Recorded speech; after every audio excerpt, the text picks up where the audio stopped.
El plato olía a croquetas. Lo supe antes de mirarlo. Hay olores que el cuerpo reconoce antes que la mente. Ese era uno. Y el cuerpo no se equivoca. Ese olor específico de la comida procesada para animales, mezclado con algo que ya había estado en el refrigerador demasiado tiempo. El plato estaba frente a mí. No recordaba haberlo pedido. No recordaba haberlo aceptado. Solo estaba ahí. Lo miré. Arroz con algo encima que no era carne de cocina. Era lo que había sobrado en el tazón de Canelo. Canelo es el perro de Gisela, un labrador beige de 3 años que duerme en el cuarto principal, en una cama ortopédica que Gisela compró importada, con un colchón de espuma de memoria. Come una marca especial que llega por encomienda cada semana, con instrucciones de alimentación personalizadas según su peso y actividad. Tiene su propio veterinario, su propio horario, su propio lugar en el mundo. Come mejor que yo. Eso lo entendí esa noche. Levanté la vista. Javier estaba sentado al otro lado de la mesa, cortando su propia cena, con el cuchillo que compré hace 20 años en el mercado de San Juan de Dios, el mismo que él usaba de niño cuando aprendió que los cuchillos se sostienen por el mango. No me miraba. Gisela tampoco estaba en la mesa. Estaba en el cuarto con la puerta cerrada, desde donde se escuchaba el televisor, un programa de entretenimiento que yo nunca vi completo, risas enlatadas, volumen normal, como si la noche fuera completamente ordinaria, como si abajo no hubiera un plato con sobras del perro sobre la mesa, como quien está completamente tranquila, como quien no tiene nada que ver con lo que hay sobre la mesa. Me quedé quieta un momento, conté hasta 10, después conté hasta 20. Porfirio siempre decía que contar hasta 20 servía para las decisiones rápidas, que si después de los 20 uno seguía igual de convencido, la decisión era la correcta. Después de los 20 yo seguía igual de convencida. Así que no había más que pensar. Sonreí, no de ternura. De esa claridad fría que llega cuando algo que ya sospechábamos se confirma de la manera más concreta posible. Dejé el plato sobre la mesa, me puse de pie y dije una sola cosa. Javier. Él levantó la vista. Esto es lo que me sirven. Silencio. Hola, soy Soledad Navarro de Fuentes, 63 años, abuela de 2, viuda desde hace 6. Les cuento esto desde el otro lado, desde el lugar donde ya no tengo miedo de hablar. Si alguna vez sentiste que tu lugar en la familia empezó a moverse sin que nadie te preguntara, quédate conmigo. Y si este tipo de historias te hablan de cerca, apoya el canal con un me gusta y suscríbete. Lo que viene después explica por qué me quedé en silencio esa noche.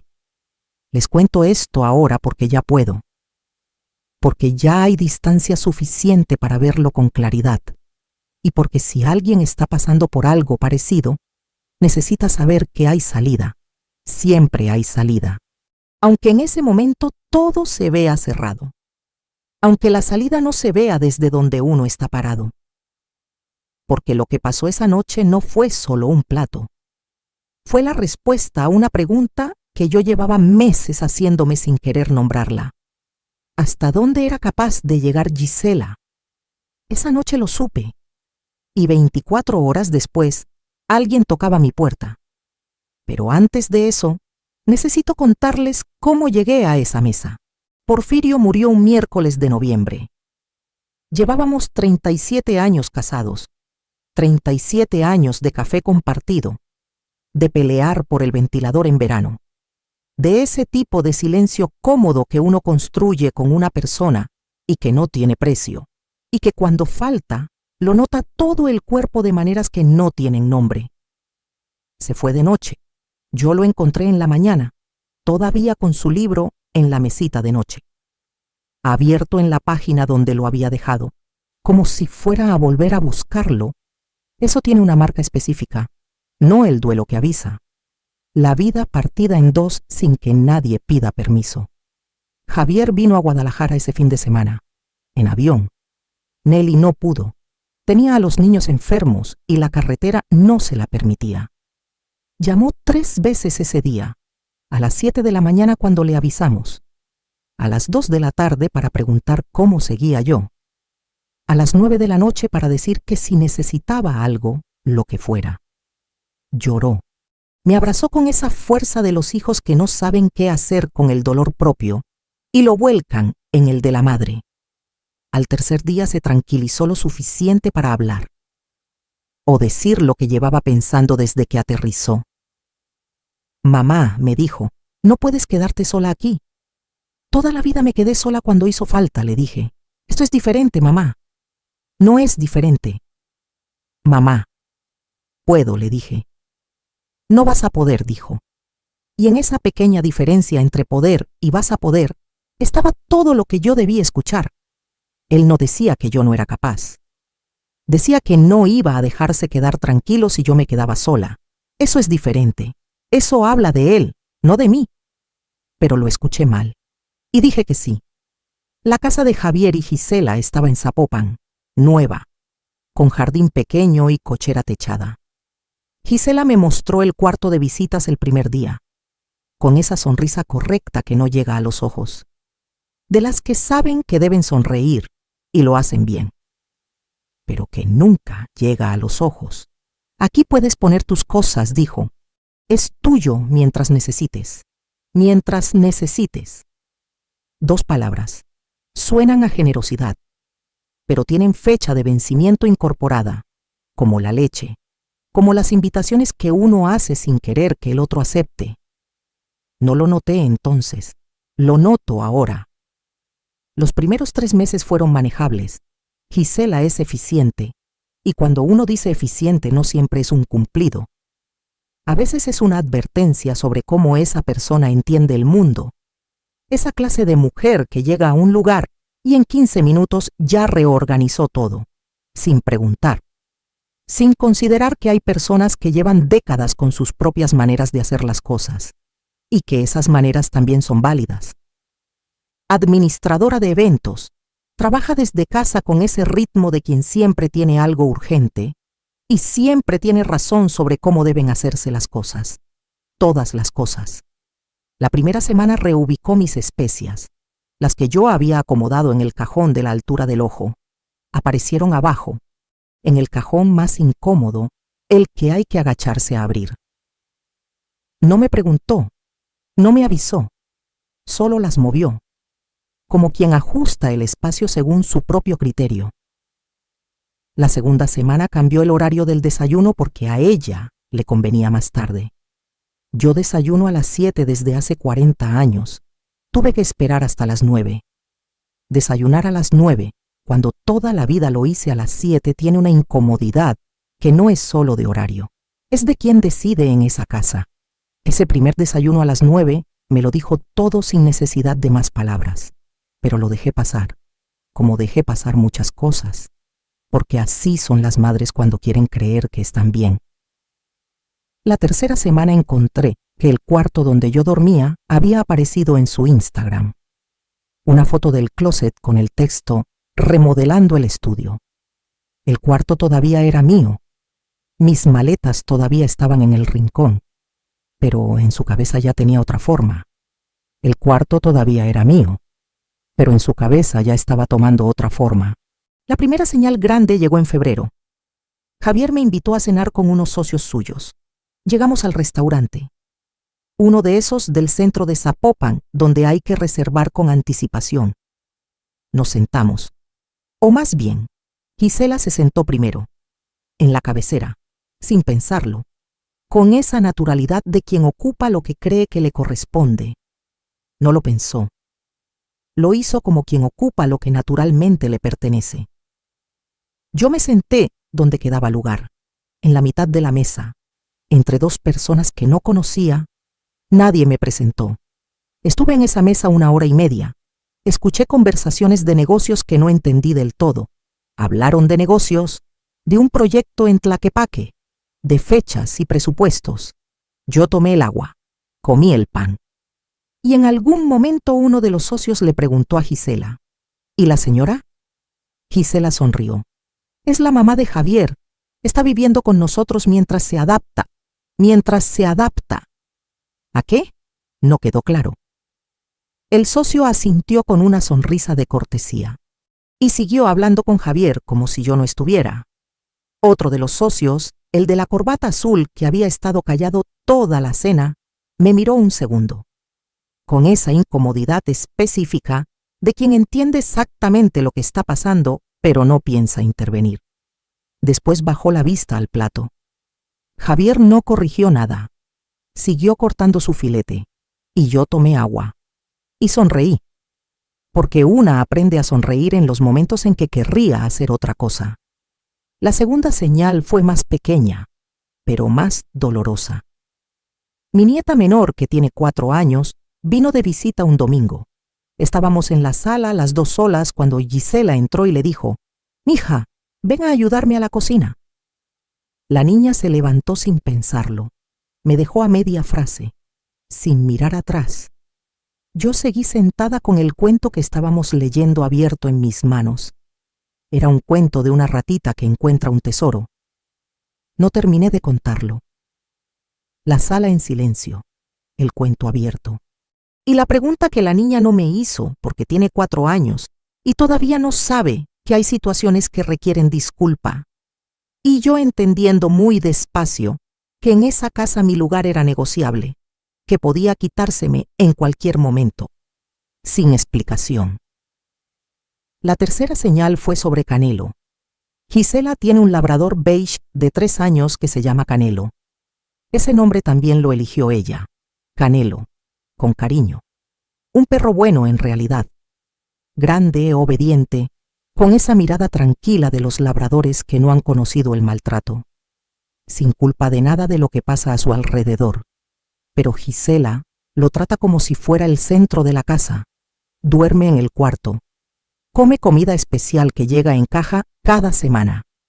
Tiene su propia esquina en la sala con una cama ortopédica que costó más que mi colchón. Una tarde de martes, Gisela llegó del veterinario con Canelo. Yo estaba en el sillón de la sala leyendo. Entró hablando con él. Le decía: «Mi amor, ya llegamos, ya...». Después me vio a mí en el sillón. No dijo nada. Le llenó el tazón a Canelo, le puso agua fresca, le acarició las orejas y entró al cuarto. Sin mirarme, sin saludarme, sin el buenos tardes que cualquier persona diría al entrar a un cuarto donde hay alguien. Eso no fue un insulto de los que se pueden señalar en una conversación. Fue algo más sutil. Fue jerarquía, clara y sin palabras, del tipo que solo se entiende cuando uno lo ha vivido y que es imposible de explicar a quien no lo ha sentido. Un martes, mientras yo tomaba café en la cocina, escuché a Gisela hablar por teléfono en el pasillo. Decía: «Es que Soledad a veces no entiende cómo funcionan las cosas aquí. Se le olvida que esto no es su casa». Hubo una pausa. «No, no está mal», siguió, «solo que ya tiene su edad». Cerré la taza. Me senté.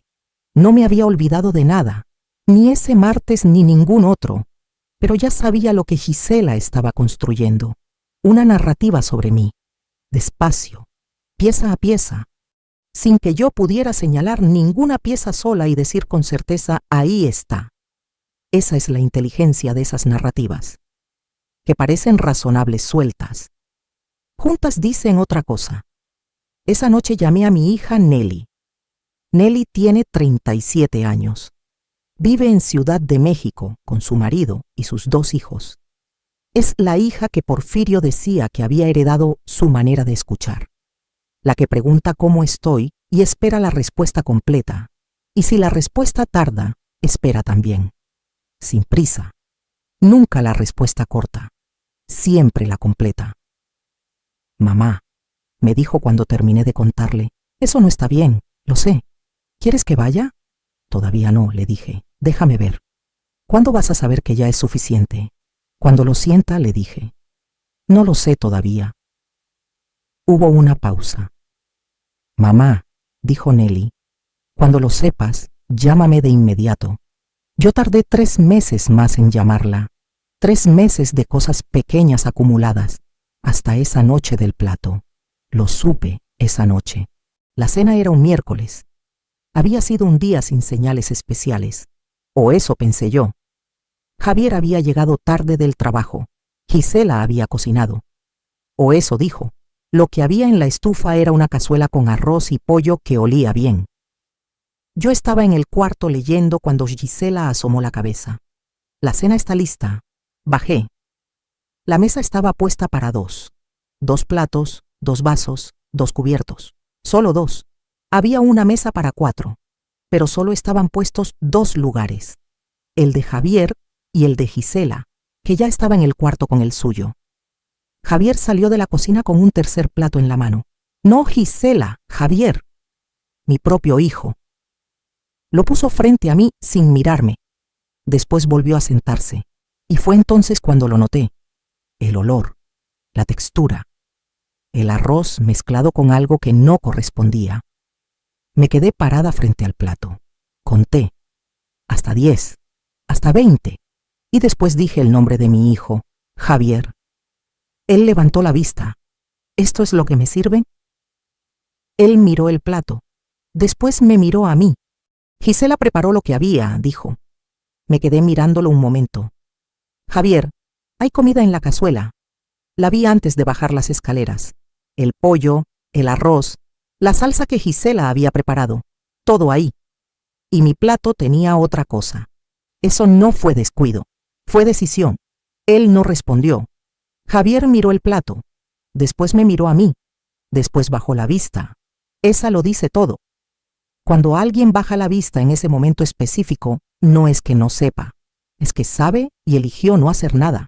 Esa elección también es una respuesta, la más clara de todas. Subí al cuarto. No grité, no lloré. Saqué la maleta que había traído de Guadalajara, la misma con la que llegué 6 meses antes, que todavía olía a Guadalajara. La puse sobre la cama y empecé a doblar ropa, la mía, solo la mía, despacio, con esa calma que no es indiferencia. Es la calma de quien ya tomó la decisión y ahora solo está ejecutando. A los 20 minutos tocó Javier, un golpe suave en la puerta. No el golpe de quien viene a pedir cuentas, el de quien tiene miedo de lo que puede encontrar al otro lado. Mamá, sí. ¿Qué estás haciendo? Empacando. Silencio. ¿Por qué? Lo miré. Javier, ¿necesitas que te lo explique? Él entró al cuarto. Se sentó en la silla junto a la ventana. Fue un error, dijo. No fue un error, le dije. Los errores se ven. Esto estaba preparado. ¿Sin querer? Sí. Javier. Me sirvieron las sobras del perro.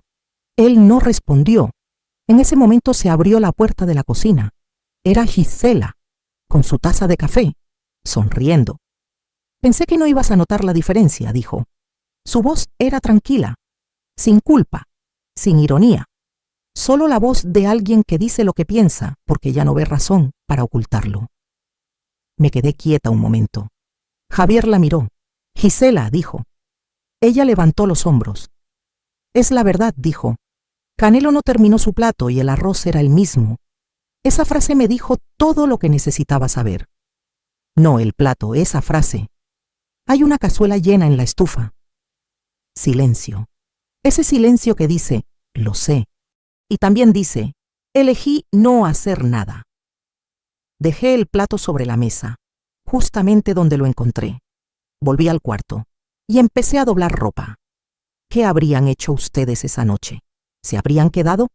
¿Habrían ido a hablar con Gisela directamente? Yo no sé si tomé el camino más rápido. Sé que tomé el único que me dejaba dormir. Cuéntenme.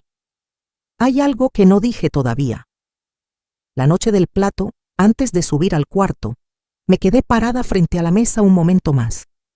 Miré el plato. Miré la cazuela con la comida que había para todos. Y miré hacia el cuarto de Gisela, donde se escuchaba el televisor, y pensé, esto no fue un error. Fue una elección. Alguien eligió qué ponerle a cada persona en esa mesa, y eligió bien lo que quería decir. Solo que no calculó que yo llevaba meses leyendo cada mensaje que mandaba, sin decir nada. Esperando hasta entender el conjunto. Esa noche lo entendí, y que iba a responder. Llamé a Nelly a las 10 de la noche. Ya es suficiente, le dije. Hubo un segundo de silencio. Después dijo, ¿qué pasó? Me sirvieron las sobras del perro en la cena. Otro silencio, más largo. Mamá dijo, no te muevas de ahí. ¿Qué vas a hacer? No te muevas. Colgó. No me moví. Seguí empacando. Doblé mi ropa. Puse la foto de Porfirio en el bolso. Puse el maletín con los documentos, mis medicamentos en su bolsa de tela, la foto de Porfirio, el maletín con los papeles que nunca me separo, y me senté en la cama a esperar. No sabía qué iba a pasar exactamente, pero sabía lo que iba a pasar. Eso también es una forma de saber.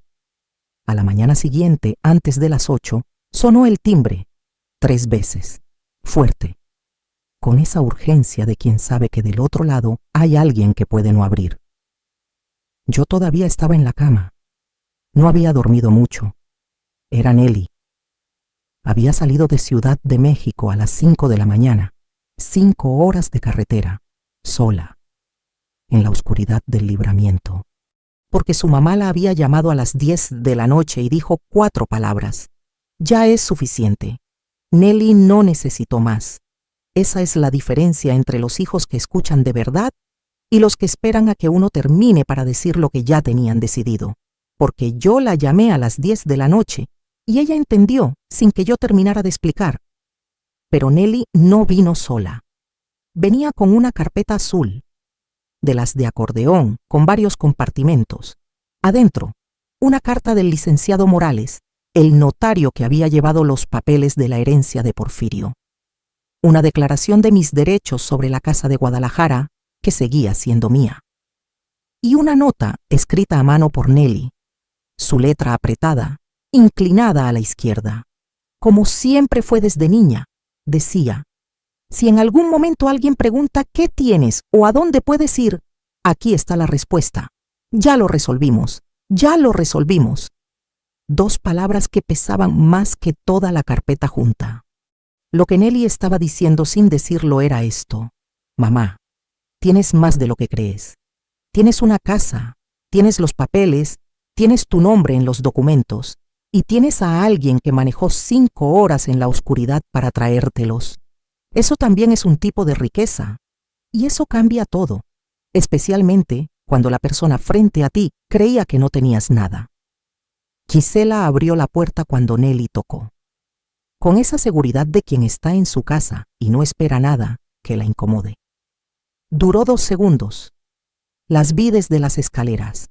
Gisela con la cara de quien no esperaba visita. Nelly con la cara de quien llegó exactamente a donde tenía que llegar. Hola Gisela, dijo Nelly, sin abrazo, sin beso, sin la sonrisa que se le da a la nuera cuando uno entra a su casa. Solo el nombre, dicho con esa calma que no es frialdad, es certeza. Y algo en esa calma hizo que Gisela diera un paso hacia atrás, pequeño, pero claro. Javier bajó cuando escuchó la voz de Nelly. Encontró a su hermana en la sala, con la carpeta, con la cara. ¿Qué pasas aquí?, preguntó. Vine a buscar a mamá, dijo Nelly. Javier me miró desde la sala. Yo estaba en las escaleras con la maleta. Mamá, esto es un malentendido. Escuché esa frase, la reconocí. Es la frase que dicen los hijos cuando saben exactamente qué pasó, pero no saben cómo nombrarlo sin implicarse. Javier, dije, bajando despacio, ¿cuál es el malentendido? Gisela no quiso. ¿Gisela no quiso qué? Él se detuvo. Las obras del perro, Javier. Él bajó la vista. Igual que la noche anterior, igual que cuando uno sabe y no va a hacer nada. En ese momento Gisela entró desde la cocina, con una taza de café. Tranquila, con esa serenidad de quien calcula que tiene el control de la situación.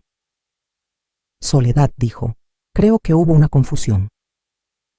La miré, con esa calma que una aprende cuando entiende que el escándalo le sirve al otro, no a una. ¿Una confusión? El plato de anoche no era lo que tú piensas. Era comida de cocina, la que Canelo no terminó y que yo mezclé con el arroz para no desperdiciar. Me quedé un momento procesando eso. Lo que acababa de decir era esto. Lo hizo. Pero tenía razón. Las obras del perro eran intencionales, pero justificadas, por economía, por eficiencia, por no desperdiciar, nunca una disculpa, una explicación, como si la diferencia no existiera, como si explicar el motivo fuera suficiente. Eso fue lo que más me dijo de Gisela en toda esa mañana. Nelly habló antes de que yo pudiera. ¿Le sirves las sobras del perro a tu suegra para no desperdiciar? Gisela la miró. Fue una situación. ¿Qué situación? Gisela no respondió. Javier miraba el piso. Nelly puso la carpeta sobre la mesa de centro, abierta, sin decir nada, con la carta del licenciado Morales encima, con el nombre de Porfirio en el membrete, con mi nombre debajo del suyo, juntos en el papel, como en todo lo que construimos. Ese nombre en ese papel decía más que cualquier discurso.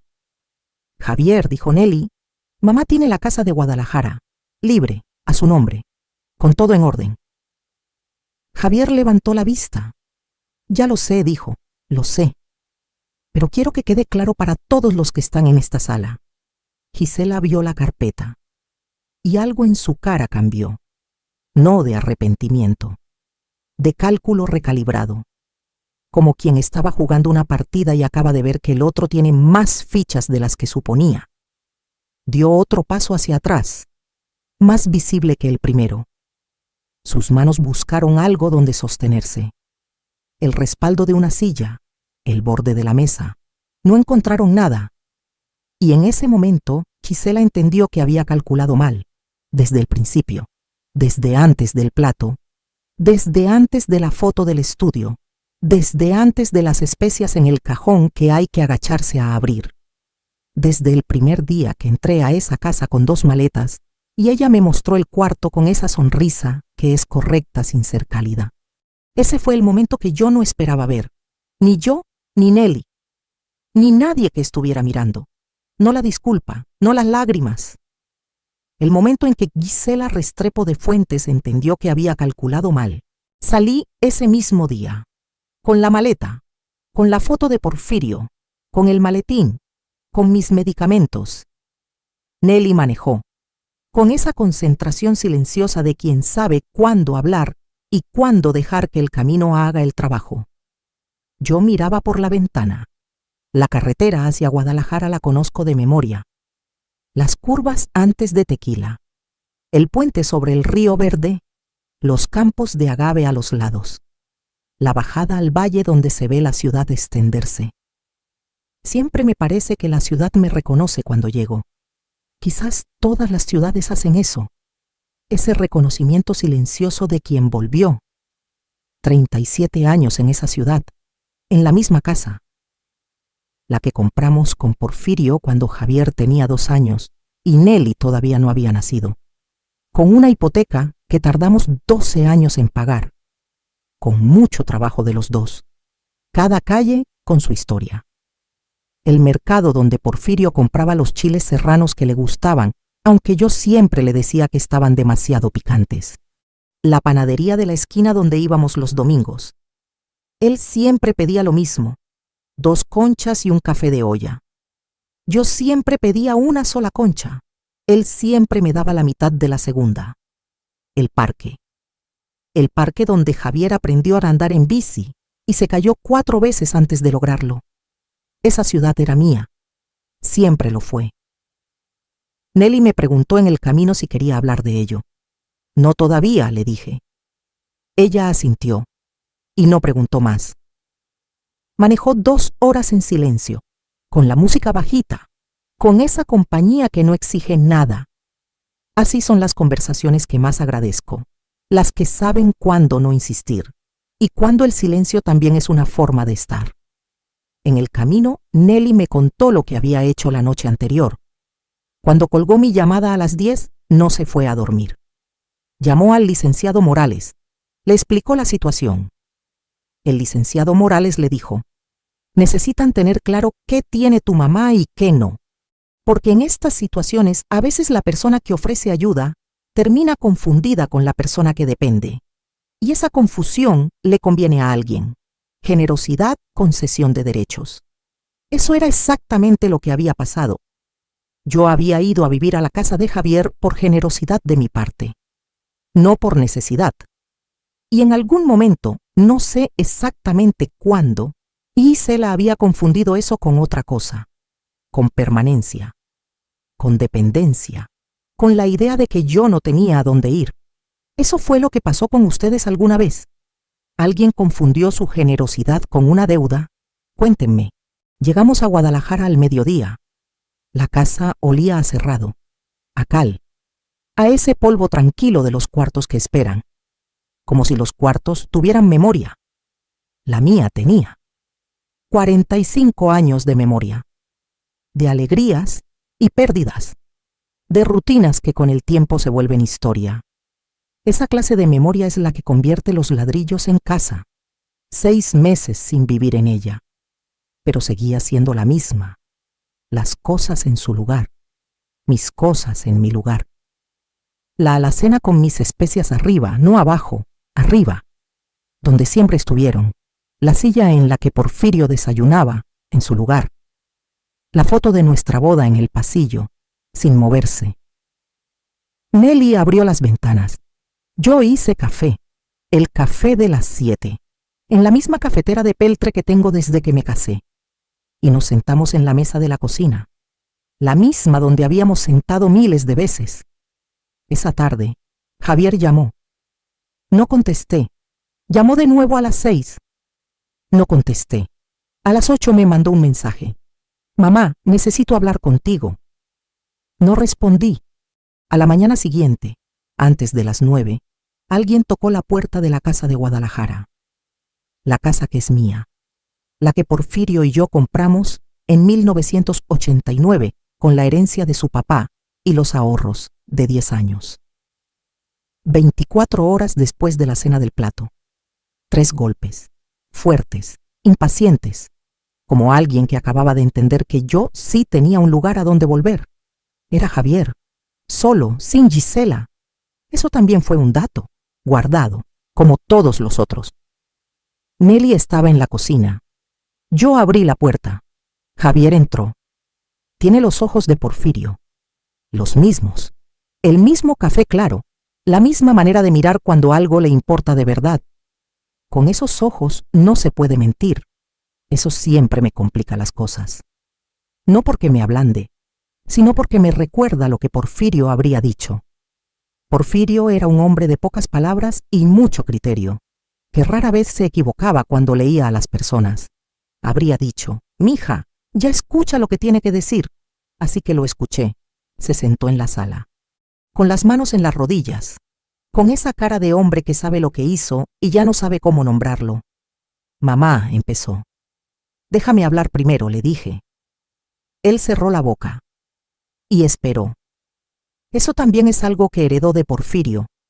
Saber cuándo es momento de escuchar y quedarse quieto hasta que el otro termina, sin completar las frases, sin asumir lo que el otro iba a decir. Javier, yo vine a tu casa porque tú me lo pediste, no porque necesitara. Vine por ti, porque no querías quedar con esa carga en la conciencia. Él me miraba. 6 meses viví en esa casa, sin decir nada de las especias en el cajón de abajo, sin decir nada de la silla que no me dieron en el restaurante, sin decir nada de mi nieta que me dejó a media frase porque Gisela la llamó, sin decir nada de las noches que escuché cómo Gisela le decía a sus amigas que yo a veces no entendía las cosas. 6 meses de cosas pequeñas que juntas no son pequeñas, sin quejarme de la silla en el restaurante, sin quejarme de que tu hija no me vio cuando llegó Gisela con el perro, sin quejarme de ninguna de las cosas pequeñas que juntas dicen algo muy grande. Hice una pausa, pero el plato fue diferente. ¿Por qué?, preguntó con una voz tan baja que casi no lo escuché. Porque el plato no fue descuido. Fue una respuesta a una pregunta que Gisela llevaba tiempo haciéndose. ¿Qué pregunta? ¿Hasta dónde puede llegar sin que yo reaccione? Javier bajó la vista. Después la levantó. Y dijo algo que yo no esperaba. Mamá, yo lo vi. Me quedé esperando. ¿Qué viste? el plato. Lo vi antes de que tú bajaras. Estaba sobre la estufa, apartado, y supe lo que era, y no dije nada. Esa es la parte que más me pesa. No lo que hizo Gisela, lo que no hice yo. Me quedé quieta un momento. Javier, le dije, eso que acabas de decir vale más que cualquier disculpa. Me quedé quieta. Lo sé, le dije. Lo siento, mamá. Nelly desde la cocina no hizo ruido, pero yo la escuché apoyar la taza, como quien aplaude sin hacer ruido. Estuvimos callados un rato. Javier mirando sus manos, yo mirando la foto de Porfirio en el pasillo. Al final, Javier preguntó, ¿qué necesitas para que esto cambie? Lo miré. Necesito que entiendas que yo tengo una casa, que tengo una vida, y que si en algún momento decido volver, tiene que ser diferente. ¿Diferente cómo? Con condiciones claras, las mías, no las de Gisela. Javier asintió. ¿Y Gisela?, pregunté. ¿Ella sabe que estás aquí? Sí. ¿Y qué dijo? Hubo una pausa larga. Dijo que no creía que llegaras a este punto. Hizo una pausa larga. Sonreí. Esa frase me dijo todo lo que necesitaba saber sobre cómo Gisela me había estado viendo. 2 días después llamó doña Herminia. La vecina de toda la vida. 68 años, aunque ella dice 64 porque tiene derecho. Vive frente a mi casa desde antes de que Javier naciera. Me ha visto en todas las etapas que una puede vivir. Soledad, dijo. ¿Ya llegaste? Sí, le dije. Llegué. Me alegra, porque ayer vino una muchacha a tocar tu puerta. ¿Qué muchacha? No la conocí. Joven, con el pelo recogido. Dijo que era amiga de tu nuera. Me quedé quieta. ¿Y qué quería? Preguntó si sabías que en el fraccionamiento donde vives tu hijo hay una reunión de vecinos esta semana. Que si ibas a ir. ¿Una reunión de vecinos? Sí. Qué raro, ¿verdad? ¿Para qué te iba a interesar eso si ya no vives ahí? Colgué. Y entendí. Gisela estaba verificando si yo había regresado a Guadalajara, o si seguía en algún lugar indefinido, sin saber qué hacer. Mandó a alguien a comprobarlo. Una amiga, probablemente, con una excusa razonable, para no dejar huella. Así trabajan las personas que saben que lo que hicieron no soporta la luz del día. No para reconciliarse, para saber hasta dónde llegaba la situación, para calcular el siguiente movimiento. Llamé al licenciado Morales ese mismo día. Le conté. Él escuchó. Después dijo, Soledad, lo que me está describiendo es una persona que evalúa sus opciones. Eso no necesariamente significa que vaya a moratuar. Pero conviene tener los papeles al día. Los papeles ya están al día, le dije. Bien, dijo. Entonces tiene todo lo que necesita. Y si algo cambia, llámeme. Colgué. Y saqué la carpeta que Nelly me había traído.